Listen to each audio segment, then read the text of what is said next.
With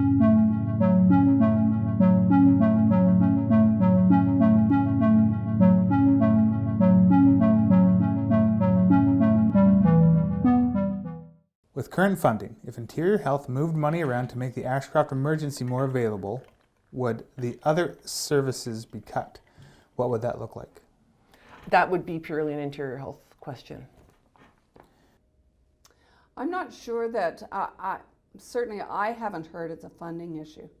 I've heard more that it is a staffing issue, and we need to be very clear about our expectations.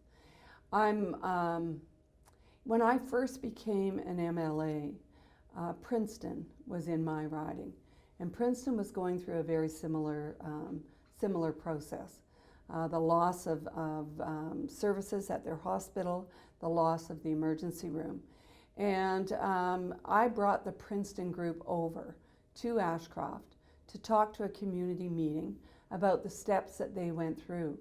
And we've seen some incredible changes in Interior Health and throughout the province from the work done at the beginning with the Princeton group.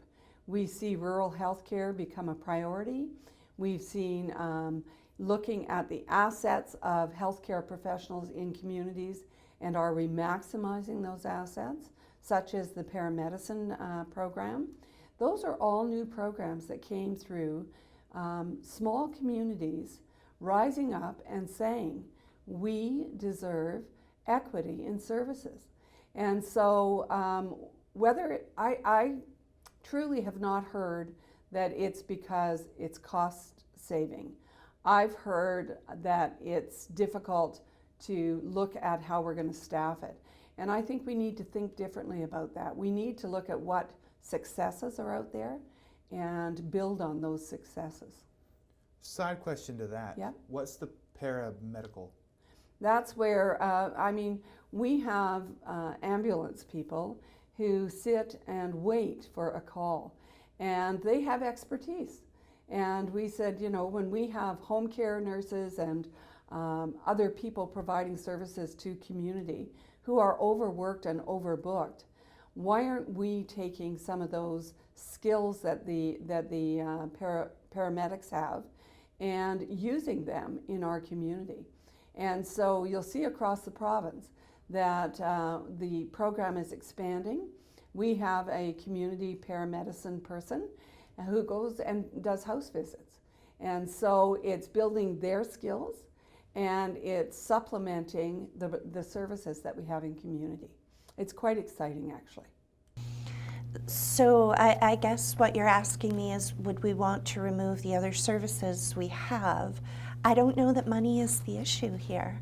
There have been a number of questions about the funding. The funding isn't the problem. The problem is meeting the healthcare needs of the community and what those needs are. And when you look, they're not 24-hour emergency service needs. They're primary care needs, they're urgent care needs. But in order to have what you're suggesting, it's not about cutting services. It's about having the base to be able to provide the services to. It's in my best interest as well to make sure that when we're looking at communities, we're looking at taking care of people in community as much as possible. We all know what wait times look like in larger hospitals, and I of course don't want to increase the inflow into hospitals that are accessible from here, because that actually doesn't help in the bigger picture either for our patients or for the system. So I really think that it's looking at the needs here, how we meet them, what they are, and then ensuring that we put in healthcare services that make sense to meet those needs.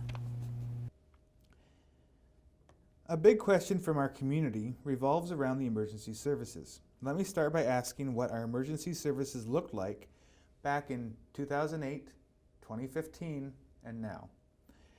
What happened in 2015, because that was the crux year, what happened in 2015 to affect the services provided, and what does Interior Health plan for the current future of the emergency services? Well, I'm not sure what interior health plans are, but I'm certainly very well aware of what the community expectations are. And I think that many of our small rural communities have seen downturn in many services, many government services.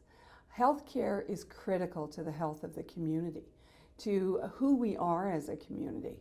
And so as we watch and see healthcare services taken away or eroded, communities rise up and say, no, that is not good enough for us. And I think that, you know, we had a model many years ago that involved a community committee that ran our hospital and supported everyone who worked in the hospital. And when that was taken away, it was almost like there was a disconnect between community and the people making the decisions. I think what we're seeing now is that we need to reconnect. People who are making the decisions at Interior Health need to understand how important their services are to community. So they need to listen. They need to spend some time hearing the stories and listening and knowing that community is going to support them if they provide quality services to community.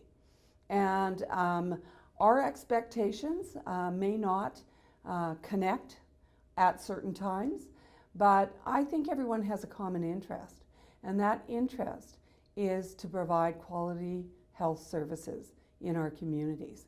And if we can remember the common interest and get rid of the politics, the you did this then and you guys did that, you know, another time, I think that we have every opportunity to sit down at a common table and come to an agreement on what our expectations are, what we can provide, and how we can partner together to do that. It's so frustrating to always be feeling like you're advocating to a brick wall, feeling like, you know, if you don't speak up, we're going to see further erosion. It is time for us to come together and say, you know what? Let's get our expectations out on the table and let's talk about how do we service our small rural communities. So again, I think we're talking a lot about emergency services here. And the focus is looking at what the community has to have in place. So in 2015, you'd asked me earlier what the impetus for change was to move to a weekend model. We had an issue where we had one physician here. When the physician left the community, it left us in an inability to run an emergency service program. We now have physicians in the community, and we have some that have moved their families here, and I understand want to stay. And so what we need to do is we need to look at what services those physicians provide, what services are being accessed by the public, both here and in the surrounding areas, and then how we meet their needs.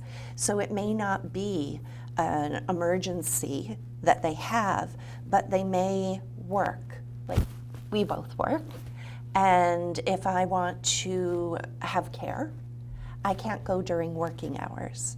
So in looking at what's needed in Ashcroft and the communities around it, what we're going to be looking at is what healthcare services people need, and we can see that easily now, demonstrated by their data on where they're seeking healthcare and what the reason is.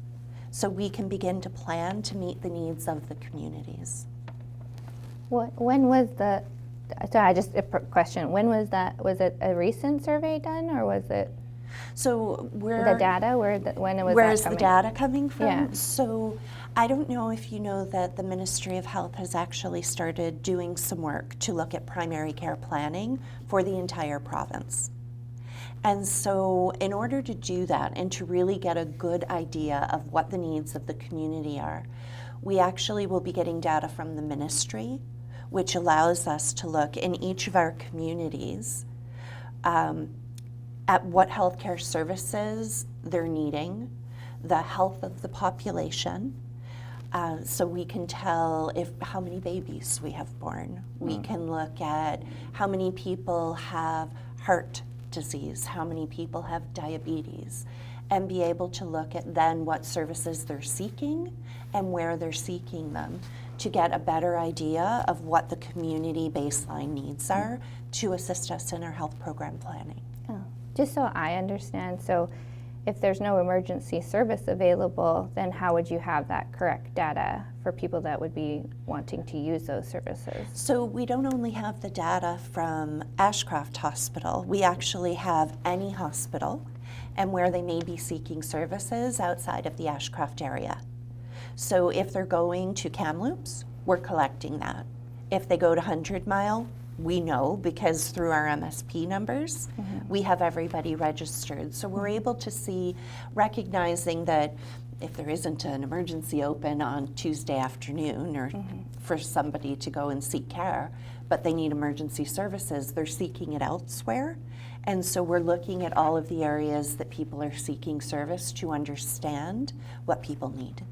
A lot of the people in our area might not have the funding to be able to go on an emergency situation to Kamloops. A lot of the people that I personally know wouldn't be able to afford the gas even just to get to emergency when those emergency situations are happening. So would that data be correct?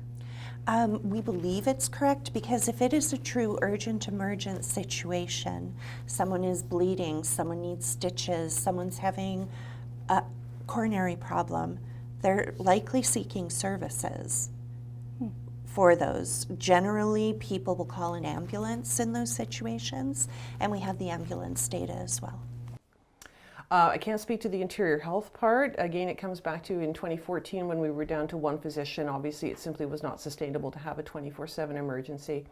Now, I don't know in what year the 24/7 emergency stopped, but certainly that was the model here. And since, well, for the last 3 or 4 years at least, we've had the current model, which is the emergency department is open Fridays from 6 p.m. until Monday morning at 8 a.m. So what I'm hearing from community members is that while 24/7 emergency care would be wonderful, realistically, could we, which is all the stakeholders involved, which is mostly interior health, could we look at a 7-day-a-week model?